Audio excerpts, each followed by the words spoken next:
You ever send an email that was just completely misunderstood?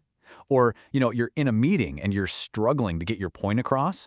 Well, today we're diving into a simple but really powerful framework that's designed to fix that for good. It's called the 7 C's of effective communication. So we hear this all the time, right? Communication is a soft skill. It sounds kind of vague, like something you're either born with or you're not. But is that really what it is? Just some fuzzy, unteachable talent? Okay, let's just bust that myth right now. The answer is a hard no. The whole idea of communication being just a soft skill is, well, it's a myth. In reality, it is one of the most critical, measurable, and powerful advantages you can possibly have. Doesn't matter if you're a student trying to get better grades or a professional who wants to make a bigger impact at work. And to prove it, we're about to unlock a framework that's been around for a while. It actually dates all the way back to 1952. It was first laid out by some public relations pioneers, Cutlip and Senner, and these principles are still taught in universities and used in boardrooms today. And there's a reason for that. They work. They turn communication from this abstract idea into a practical, powerful tool you can actually use. So, let's get into it. We're going to break down these 7 core principles. I want you to think of them as the fundamental building blocks, right? The Lego pieces you can use to construct any powerful message, whether it's a quick text or a huge presentation.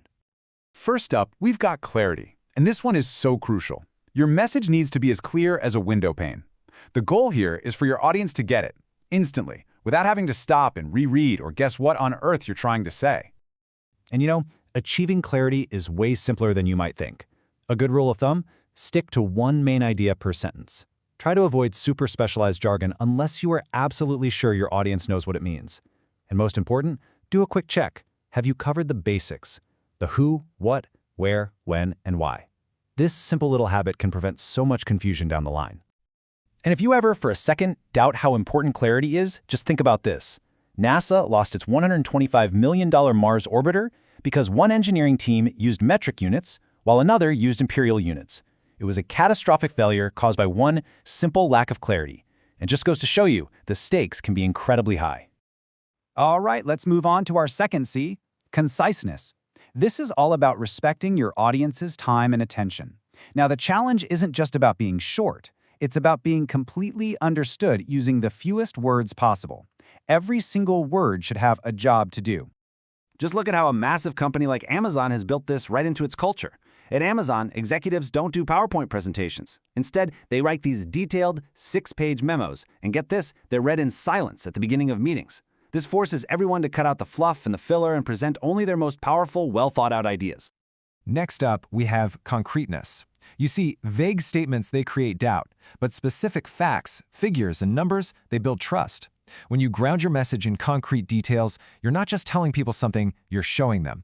It makes your message way more vivid, more memorable, and a whole lot more believable.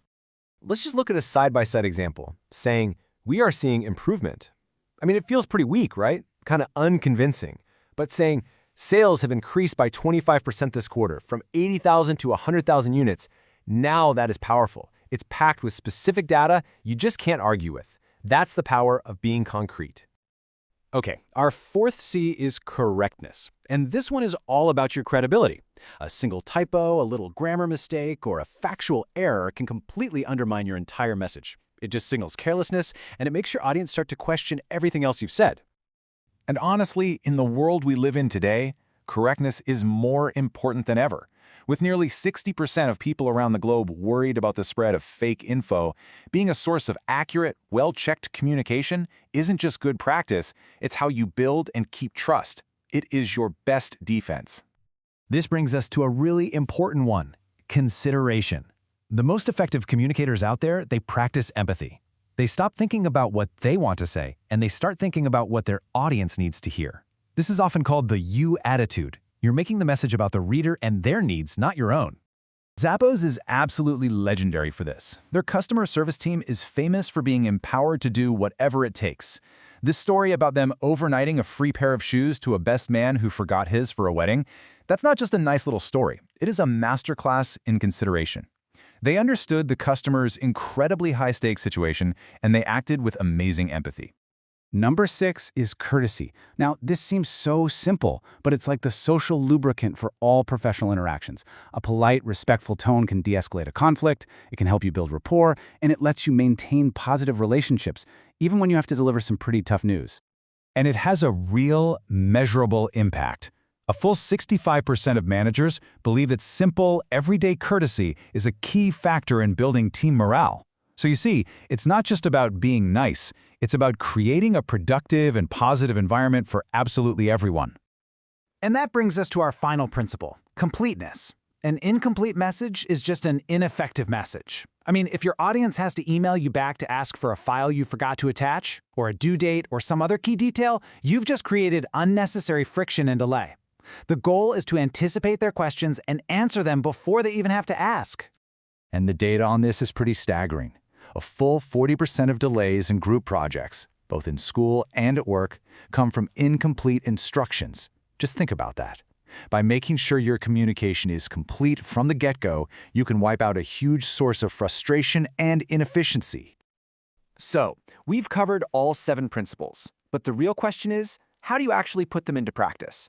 Let's turn all this theory into a simple tool you can start using every single day for immediate results.